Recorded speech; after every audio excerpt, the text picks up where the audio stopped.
কাছে এই পিসকি বাচ্চাটা রয়েছে, এর জন্য আমরা একটু দেরি করে যাইতে পারুম। তো আমাদের হাঁটতে লাগবো অনেকটা পথ। তো চলো আমরা হাঁটা শুরু করছি, তোমরা দেখতে থাকো, ব্লগটা কন্টিনিউ। হ্যালো এভরিওয়ান, যেটুকু আমি অরিজিনাল ক্যামেরা তোমাদের সঙ্গে শেয়ার করতে পারছি সেটুকুটাই শেয়ার করছি। তো আমি চেষ্টা করছি আমাদের গ্রামের পরিবেশের চারপাশটা তোমাদেরকে দেখানো। তো গাইস, আমরা এমন একটা সুন্দর জায়গায় বাস করি, হাতে ক্যারি প্যাকেট বেঁধেছি, তার কারণ এই যে ভেন্ডিগুলো ভাঙতে গিয়ে না সোঙাগুলো ঢুকে যায়, তো খুব অসুবিধা হয়।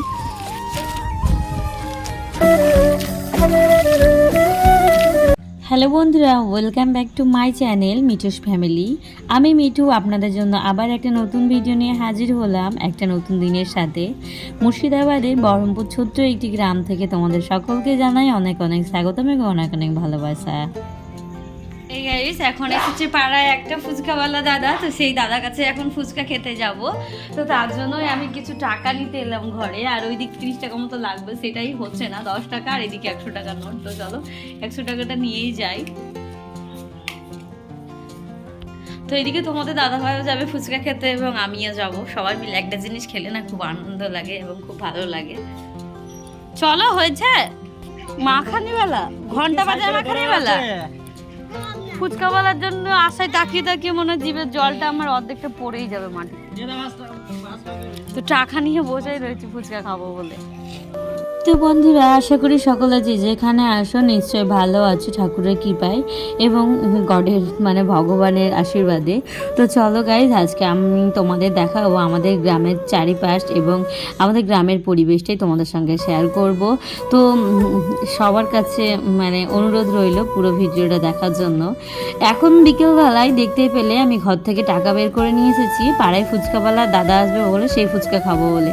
তো ফুচকার জন্য দাঁড়িয়ে রয়েছি, তারপরে চলে এসেছে আখের রস। যেহেতু আমরা ঘর থেকে একটু বাইরে দুপা বেরোলে, আমরা বিকেলবেলায় বেরোলে অনেক রকমের খাবার খেয়ে থাকি এবং খাবার পেয়ে থাকি, রেগুলারই আর খেতে পারি না। তো যাই হোক, যারা আমার বাংলাদেশি বন্ধু রয়েছে তাদেরকে বলি, এখানে রয়েছে আমার 90টা টাকা, 100 টাকা দিয়ে 10 টাকার আখের রস খেয়েছি, আর এটা হচ্ছে 50, আর হচ্ছে 20 নোট দুটো। তো আমার পুরো টোটালি ওখানে টাকা ছিল 90 টাকা। তো তোমরা যারা বাংলাদেশের বন্ধু রয়েছে তারা যদি আমাদের ইন্ডিয়ান পয়সা দেখতে চাও তো অবশ্যই কমেন্ট করে জানাও, আমি দেখাবো তোমাদের। তো গাইজ, যাই হোক, এদিকে মেয়ে 10 টাকা দামের আখের রস খেয়েছে, আর আমাদের 10 টাকায় এখানে সব কিছু পাওয়া যায়। জানি অন্য অন্য কোথাও পাওয়া যায় না, আমাদের এখানে 5 টাকারও জিনিস পাওয়া যায়, যেহেতু আমাদের গ্রামে সব কিছুরই সুযোগ সুবিধাটা আমরা পেয়ে থাকি, এইসব উপলব্ধিগুলো আমরা পেয়েই থাকি। দেখতেই পেলে এদিকে আখের রস খেতে খেতেই চলে এসেছে ফুচকাওয়ালা। তো এখন হচ্ছে আমরা সবাই মিলে খুব আনন্দ সহকারে ফুচকা খাবো। দেখতেই পাচ্ছ পাড়ার যে পুচকুগুলো রয়েছে সেগুলো সবাইকে বলে রেখেছি যে ফুচকাওয়ালা আসলে আমাকে ডাক দিবি, আমি ফুচকা খেতে যাব।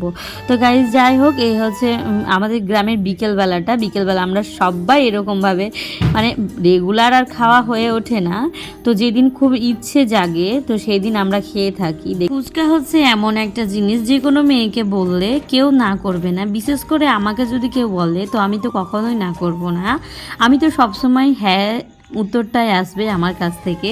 যাই হোক, এদিকে আমরা সুন্দরভাবে ফুচকাটা খেতে থাকি এবং আনন্দ উপভোগ করতে থাকি। তোমরা ব্লগটা কন্টিনিউ দেখতে থাকো। আজকে আমার গ্রামের আশপাশ এবং চার সাইডে আমরা কোথায় বাস করি সেটা তোমাদের সঙ্গে শেয়ার করব। এভরিওয়ান, ওখান থেকে ফুচকা খাওয়ার পর দেখতেই পাচ্ছ আমরা একটু বিকেল দিকে হাঁটতে বেরিয়েছি, তোমাদের দাদা ভাই, মেয়ে এবং আমি। তো ডিজের এই রাস্তাটা অনেকদিন পর ঘুরতে বেরিয়েছি, তো খুব মজা লাগছে, অনেকদিন পর এই রাস্তাগুলো হাঁটতে এসেছি। কারণ অনেক দিন মানে শীতের সময় না একটু সময় পাওয়া যায় না, ছোটো দিনের বেলা যেহেতু কাজ করতে করতে সময় পার হয়ে যায়, তো সেই জন্যই চলে এসেছি। আজকে একটু সময় পেয়েছি হাতে, সেই জন্য ঘুরতে চলে এসেছি। আর এখানে দেখছো একটা পোলট্রির ফার্ম, এখানে পোলট্রি মুরগি চাষ হয়। তো চলো, তো দেখতেই পাচ্ছ এদিকে চারি সাইডে মাঠ এবং সবজিতে দেখতে পাচ্ছ বীজ দিচ্ছে। সো গাইস, আজকের হাওয়াটা একদম দারুণ। হ্যাঁ, পোড়ার বীজ একদম দিয়ে দিয়েছিল, সেই ঘাস মারার পোড়ার বীজ দিয়ে দিয়েছিল ধানের মধ্যে। তো গাইজ, আজকে আবহাওয়াটা একদম খুব সুন্দর, ঘোরার মতো। গাইজ, যাই হোক, মানে আবহাওয়া দপ্তর নাকি খবরে দিয়েছে যে 2 দিন ঝড় বৃষ্টি হবে, তো একটু ভালো হবে। এ ভদু না এটা? হ্যাঁ বাবা, ভদু বলেছি, তাকাচ্ছে দেখো। ভদু, বসে আছিস? যাবি? আয় যাবি, আয় ভদু, আয় যাবি। তো আমাদের বাড়ির কুকুরটা এখানে এসে শুয়ে রয়েছে, ওকে ডাকাতেই বধূ নাম নিয়াতে একদম ফিরে তাকাচ্ছে। তো যাই হোক চলো, সামনেই রয়েছে শুধু একটা খুব সুন্দর একটা, এগুলো মানে যখন আমের সময় না প্রচুর আম হয়। আর এই পাশ দিয়ে রয়েছে একটা ছোট ড্রেন, এখানে জলাশয় রয়েছে, সেই জলাশয়ে হালকা হালকা জল জমে রয়েছে। এটা কিন্তু আগে জলটা থাকতো না, ইদানিং জলটা থাকছে। তো গাইস উপর দিয়ে কিন্তু গাড়ি যাচ্ছে, তোমাদের আমি দেখাতে পাচ্ছি না কারণ এই নিচে থেকে এতটাই হাইট যে উপরটা দেখানো সম্ভব নয়। হয়তো তোমাদের ক্যামেরাতে সম্পূর্ণটা মানে ভালোভাবে দেখাতে পাচ্ছি না হাইটটা। তো চোখের সামনে এই কাজগুলো কমপ্লিট হয়ে গেল কি তাড়াতাড়ি। আর এখন সেই কাজগুলোই মানে মানে ওই পুরোনো দিনের কথা ভাবলে এই জায়গাটায় কত খেলা করেছিলাম, আর কত মানে একদম আমার মেয়ে ছোট ছিল তখন এই জায়গাটায় এসে খুব খেলা করতো, মানে এই ফাঁকা জায়গা ছিল তখন ও ছোটোবেলায় অনেক এসে খেলা করতো। আর এখন দেখো এখন আমরা এই জায়গাটা এখন ঘুরতে এসেছি। তো জলটা খুব সুন্দর লাগছে, একদম টলটল করছে, দেখতেই পাচ্ছ। বড় হয়ে যাবে তো, জল থাকছে তো সব সময়। তো তোমাদের দাদাভাইয়ের বুদ্ধি অন্য রকমের। তো এইটুকু জলে মাছ মানুষ হবে না, কারণ কাগে খেয়ে নিবে, এতে বগে খেয়ে নিবে। ও বলছে এই জলটাতে ছোটোখাটো মাছগুলো এনে ছেড়ে দিলে মাছ মানুষ হয়ে যাবে। ওর জন্য কেউ মাছগুলো রাখবে বলো? পাগল লোক একদম। ওর সবসময় মেন্টালিটি না একটু আলাদা টাইপের, মানে কিভাবে তৈরি হবে কিভাবে হবে সেই সব জিনিসগুলো ও সবসময় ভাবতে থাকে এবং মাইন্ডে ঘোরাতে থাকে। তো যাই হোক জলটা দেখে মানে গরমের সময় তো জল দেখে একদম মানে ভেতরটা একদম মনে হচ্ছে একটু ছুঁই একটু গায়ে নিই। তো যাই হোক অনেক ছোট যেহেতু জায়গাটা, সেই জন্য জলাশয়টা নাইলে একটু নেমে পা ধোয়া হতো। তো যাই হোক চলো, অনেক দিন পরে জায়গায় আসছি, তোমাদের আবারও বলছি অনেক দিন পরে জায়গায় আসছি। তো এখন মাটি সেরকম কোনো কিছুই নেই, কারণ তোমার গম ছিল মাঠে, এখন মানুষ কেটে নিয়েছে। আর হচ্ছে এদিকে দেখতে পাচ্ছি যে গমগুলো ঝরিয়ে নিয়ে চলে যায়, আর কাঠিগুলো পড়ে থাকে। কাঠিগুলো যেহেতু গমের কাঠি পোড়ানো যায় না, তবুও মানুষ কিছু কিছু মানুষ এগুলো নিয়ে যায় আমাদের গ্রামে, নিয়ে গিয়ে ওরা হচ্ছে রুটি ভাজে। তো মানে বিশ্বাস করবে না, মানে এগুলো ভালো পড়ে কিন্তু একটু কষ্ট হয়। যদি একজন উনুনে জাল দেওয়ার মতো কেউ থাকে, আর যদি কেউ একটু মানে হেল্প করার থাকে, তাহলে এইগুলোতেও রুটি ভাজা ভালো হয়।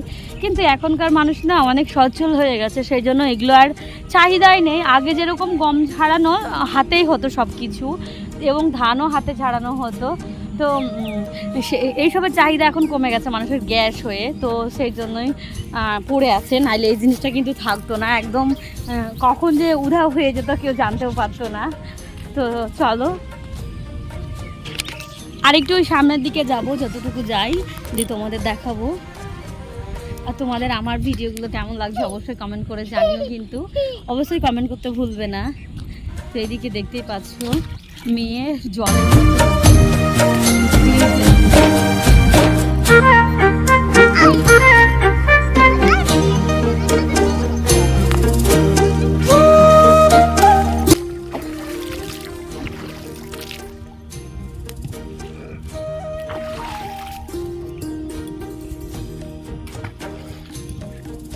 ওই দেখো সব বিকেলবেলায় মা এবং কাকিমারা সব ছাগল চড়াচ্ছে, দেখতেই পাচ্ছ।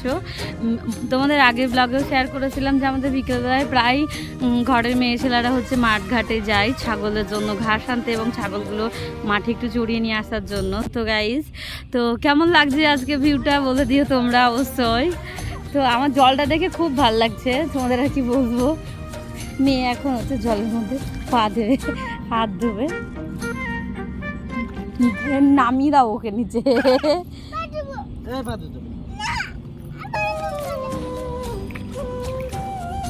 এবার কিন্তু পা স্লিপ কাটবে শোনা। হাঁটতে হাঁটতে অনেকটা পথ চলে এসেছি, এটা হচ্ছে মেন রোডটা, সেই মেন রোডের কাছে চলে এসেছি। তো এখানে এসে শুনতে পেলাম যে একটা অ্যাক্সিডেন্ট হয়েছে, সেই জন্য আরও চলে এলাম দেখার জন্য। তো চলো কি পরিস্থিতি তোমাদের সঙ্গে শেয়ার করি। জানি না আদৌ পরিস্থিতি শেয়ার করতে পারবো কি না। কোথায় গো? তো বন্ধুরা ওইদিকে যাওয়ার কথা বললাম, তো তোমাদের দাদাভাই যেতে রাজি হলো না, বলছে অ্যাক্সিডেন্ট দেখতে যেতে হবে না। তো চলো আমরা ওই পাশটা দিয়ে এসেছিলাম আর এই পাশ দিয়ে যাচ্ছি এখন। তো অনেকটা যেতে হবে হেঁটে, প্রায় 20 মিনিট মতো তো লাগবে বলা। ভালোভাবে হাঁটলে 10 মিনিটে চলে যাওয়া যাবে, কিন্তু যেহেতু আমাদের কাছে এই পিসকি বাচ্চাটা রয়েছে এই জন্য আমরা একটু দেরি করে যাইতে পারুম। তো আমাদের হাঁটতে লাগবে অনেকটা পথ। তো চলো আমরা হাঁটা শুরু করছি, তোমরা দেখতে থাকো, ব্লগটা কন্টিনিউ।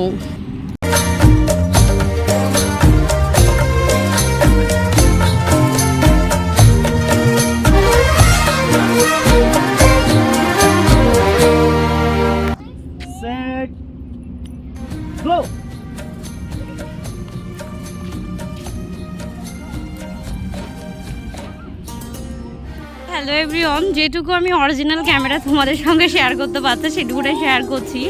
তো আমি চেষ্টা করছি আমাদের গ্রামের পরিবেশের চারপাশটা তোমাদেরকে দেখানো। তো গাইস, আমরা এমন একটা সুন্দর জায়গায় বাস করি, তো জায়গাগুলো খুবই সুন্দর।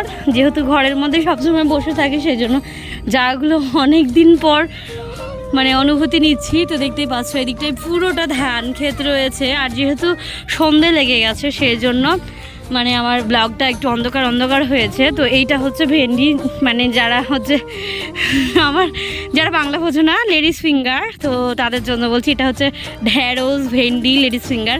তো যেই নামেই জানো, এটা হচ্ছে সেই ক্ষেত দেখতেই পাচ্ছ, আর জমিতে হচ্ছে জল ভরা হয়েছে। তো মানে আমি কথা বলতে পারছি না, অনেকটা রান করেছি, মানে অনেকটা মানে হেঁটে হেঁটে আসছি। ওই যে ওরা আগে আগে দৌড়ে দৌড়ে চলে যাচ্ছে, ওদের পিছনে দৌড়াতে গিয়ে আমি প্রচণ্ড হেঁপে গেছি, সেই জন্য কথা বলতে একটু বাজছে।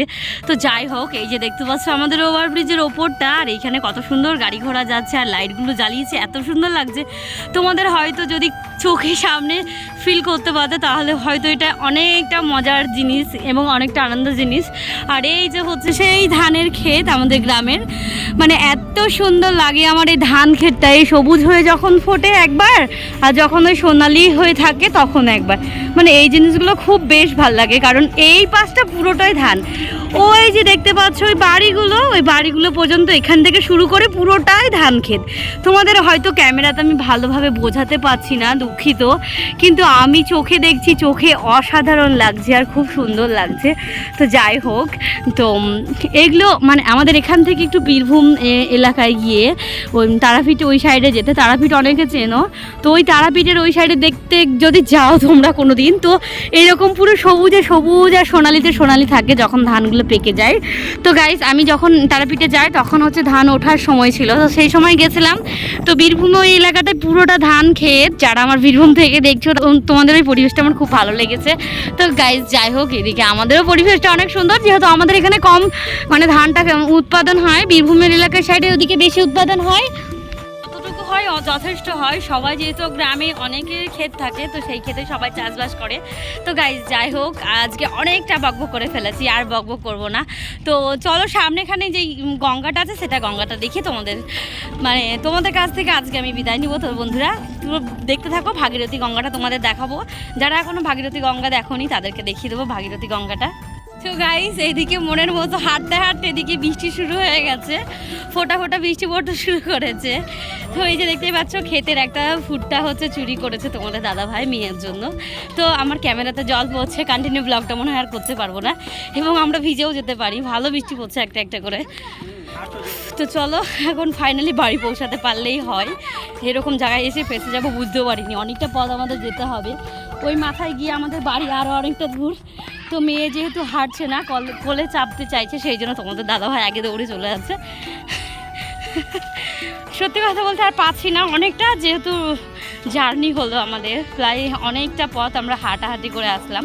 তো চলো ফাইনালি আর তোমাদের মনে হয় ব্লগটা কন্টিনিউ শেয়ার করতে পারবো না।